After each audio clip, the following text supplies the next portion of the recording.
Ladies and gentlemen, good afternoon.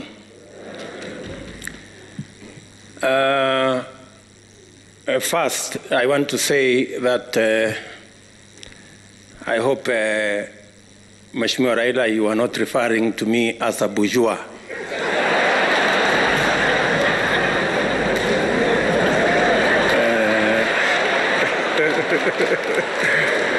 But I want to agree with you. I want to agree with you that we have a mischievous media sometimes, not all the times.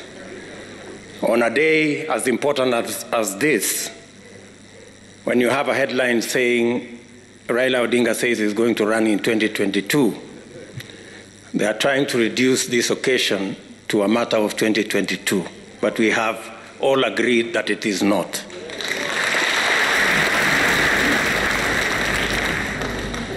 But on the same media, the same headline, they have said that William Ruto is coming to meet demons at Bomas.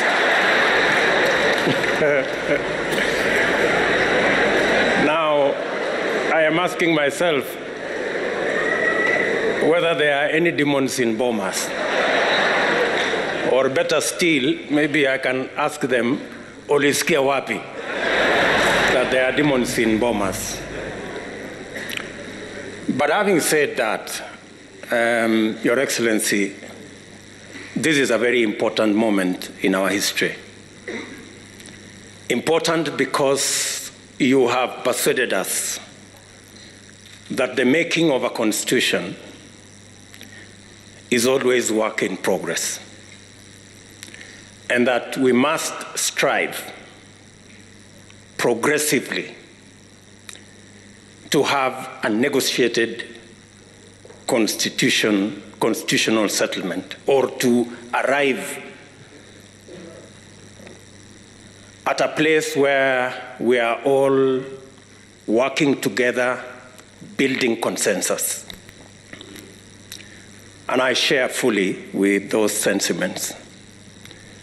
I know even as we are having this meeting and this launch of this report of the Building Bridges initiative, Your Excellency, you have persuaded us that this is a moment to look at our Constitution and to find progressive amendments to our Constitution. There are those who believe, yes, it's a constitutional moment, but to progressively implement the 2010 Constitution. Civil society and others think so. There are those who believe that maybe this is a moment to discuss the ravages of COVID and the reality of our economic status, especially the majority, 40% odd people of our country who live below the poverty line, and the 16 million or so young people who are unemployed. All this, Your Excellency, as you have said, and as the former Prime Minister has said here, this is a process where we can bring all our views together and listen to one another. And no idea is more superior or less superior to the other.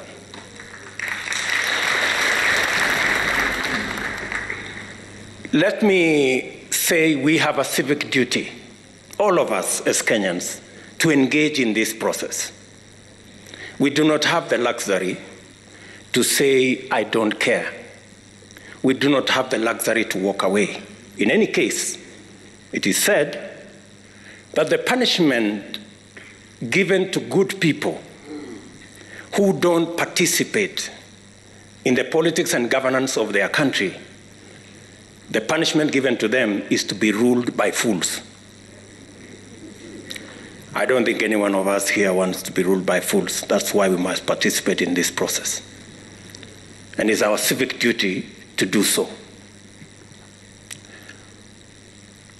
The BBI process has given us a raft of proposals for us to see, to interrogate, to improve. You did tell us, Your Excellency, that we're all free to improve on this process. And the many proposals that have been put, especially that were outlined here by Adam Solo on administrative issues, on legislative issues, I believe that since we have a forum where in Parliament and in government, where we can discuss the policy, the administrative, and the legal issues in Parliament, that can be interrogated in that process. Many of those issues that are administrative and that are legislative are issues mainly to do with our youth, mainly to do with how to do business, how to grow our economy. And Your Excellency, I want to say that these are very important issues. And in any case, I would add that from that list,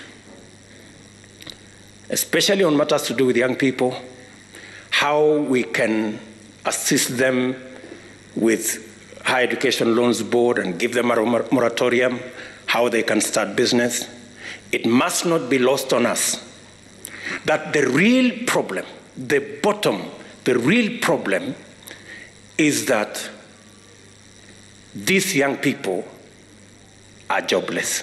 That is the real cause of all this. And that is the discussion we must have. That is the discussion we must have. Having said that, Your Excellency, there are, in my opinion, gaps. The single most important sector that drives our economy, contributing 25% directly to our GDP, and through manufacturing another 24%, and which employs almost 65% of all people in Kenya, is the agricultural sector. I dare say, Your Excellency, that this is an area that, again, we must find a mechanism of having a conversation, especially the farming community, and matters to do with productivity, matters to do with proposals that were made on guaranteed minimum returns for our farmers, our wheat farmers, our sugarcane farmers, our coffee farmers, our tea farmers, our dairy sector, the pastoralist corner. Your Excellency, it is my humble submission that that is an area that we can improve this document on.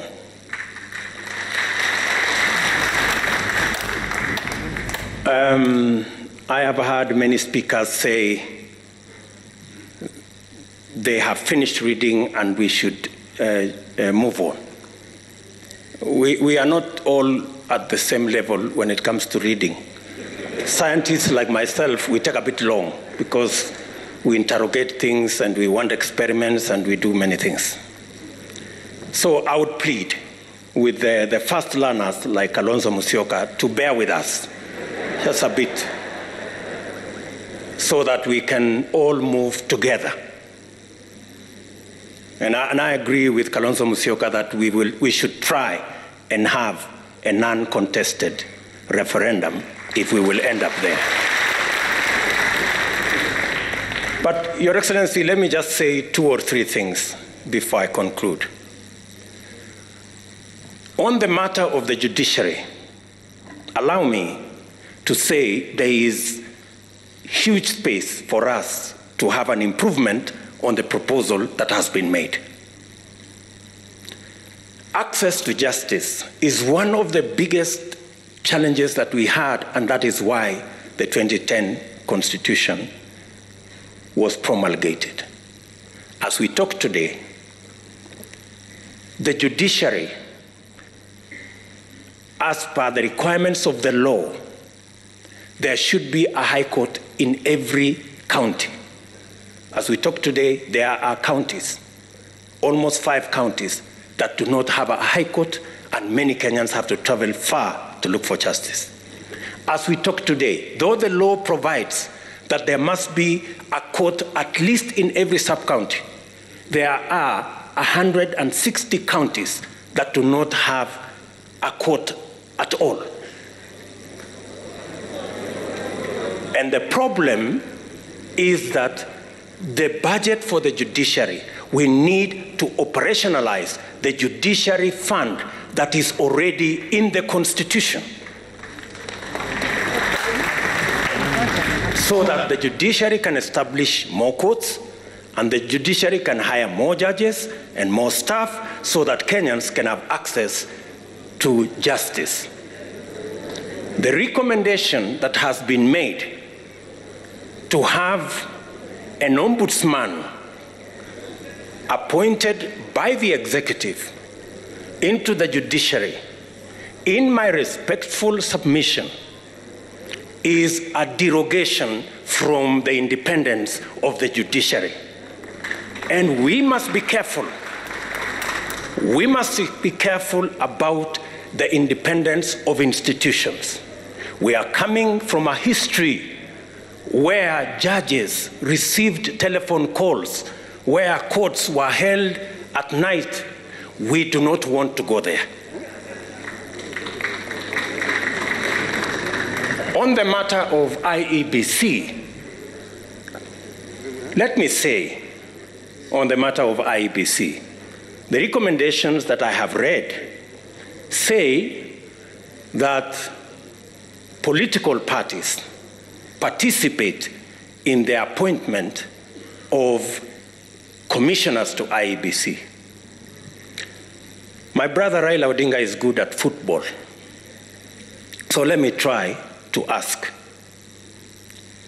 how fair will be a league where the referee is appointed by teams? And not all the teams, some teams. How fair will this league be?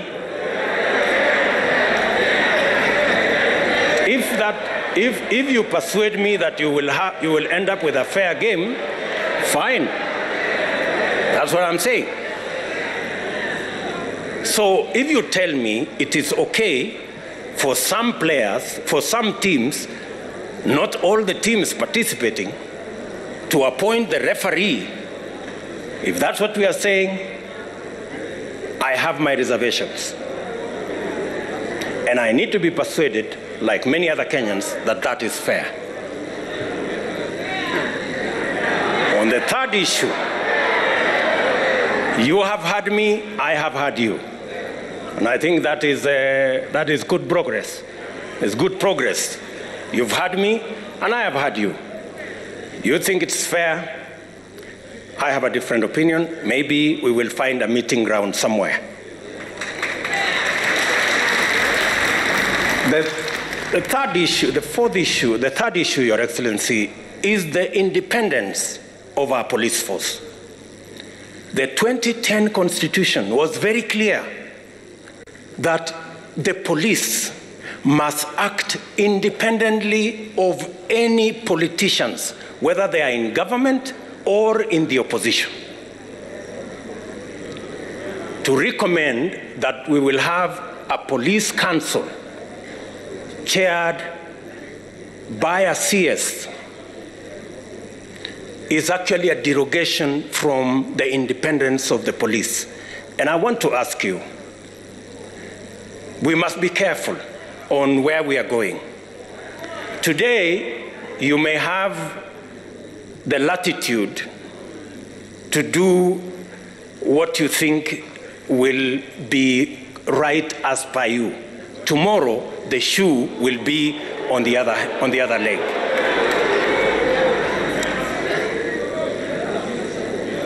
On matters to do with devolution,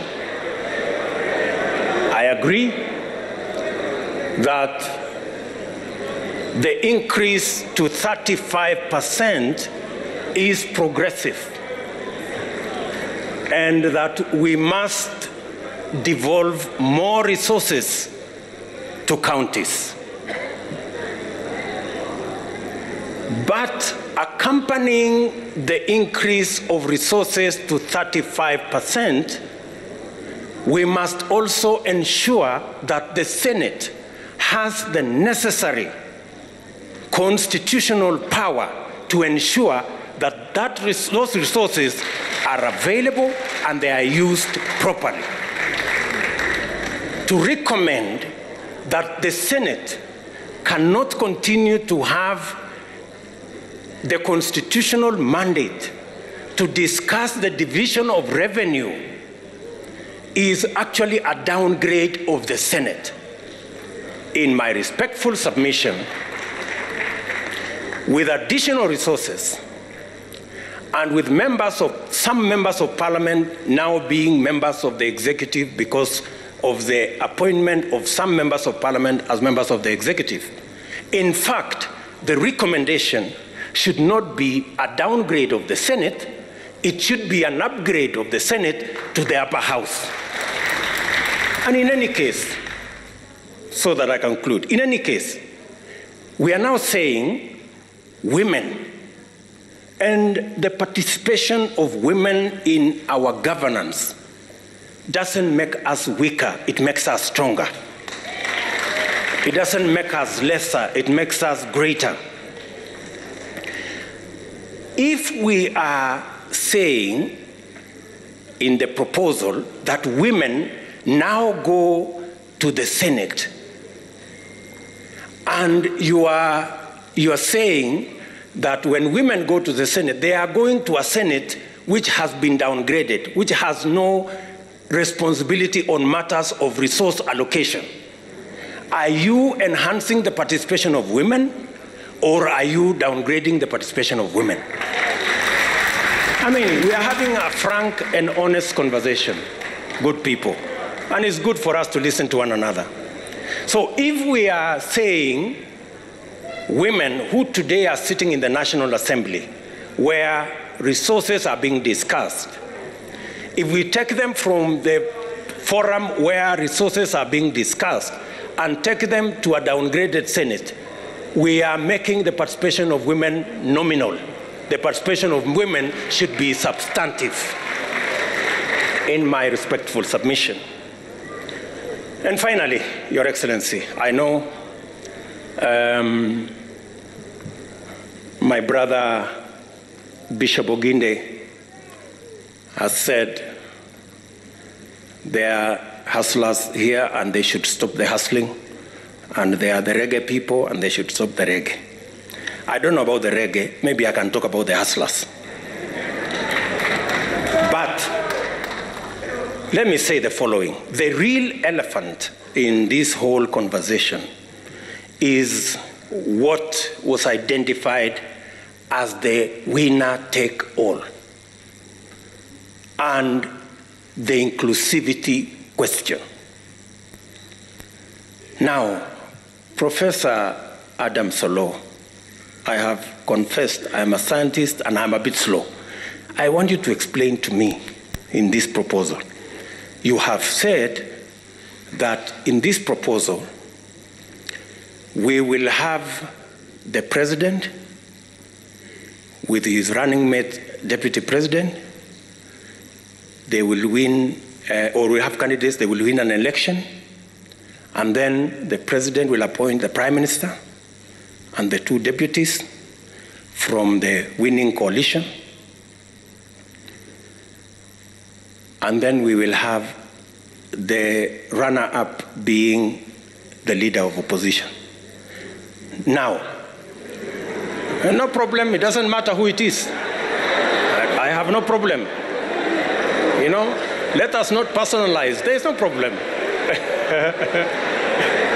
Now, the question I am asking myself, have we sorted out the winner-take-all question? Yes. Oh, is that so?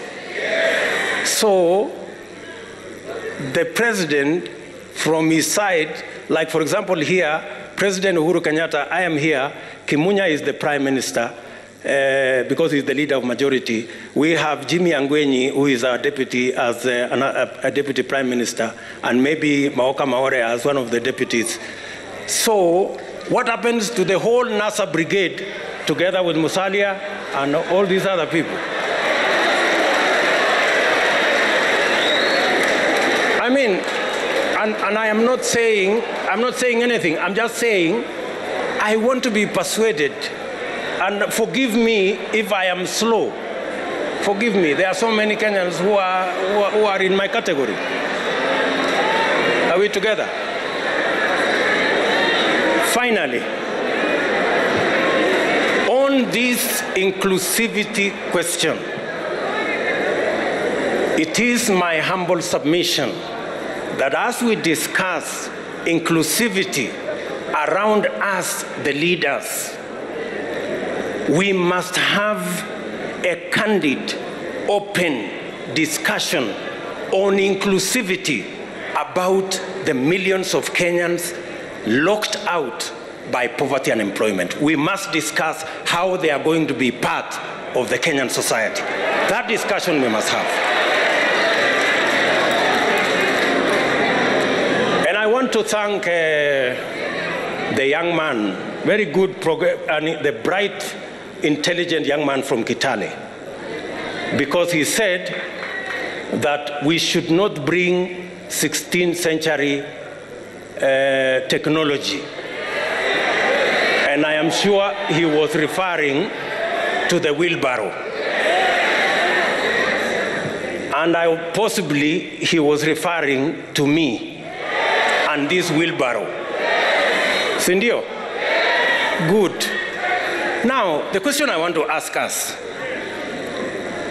how come in the 21st century, a 16th century tool called the wheelbarrow, millions of citizens in the 21st century are still dependent on the wheelbarrow and mokokoteni? That is the discussion we need to have. Yes. That is the discussion we need to have. And that discussion is a discussion that involves millions of Kenyans. Millions of Kenyans. Let me then say, as I conclude, that the Honorable Kalonzo Musyoka, I am finishing. You know, I speak for millions of hustlers, so just give me a minute. Thank you. Thank you very much. Thank you very much. Thank you very much. So, Bishop Oginde said that the hustlers must stop the hustling. I have heard leaders here say that as we discuss this conversation, we must not have an us versus them. I have also heard leaders here say we must never have a conversation and a contest about the poor and the rich. We must never go there. And I believe we must never go there. But I want to remind you, good people, Abraham Lincoln, the 17th President of the United States of America, said, things may come to those who wait, but only things left by those who hustle. That is Abraham Lincoln. He was never talking about the rich and the poor. He was talking about the people who wake up early, the people who sleep late, the people who work hard, and that is the society we need to build. It is now my humble pleasure, ladies and gentlemen, to ask His Excellency the President of Kenya to make his remarks, and thank you very much for listening to me. Asanteni sana.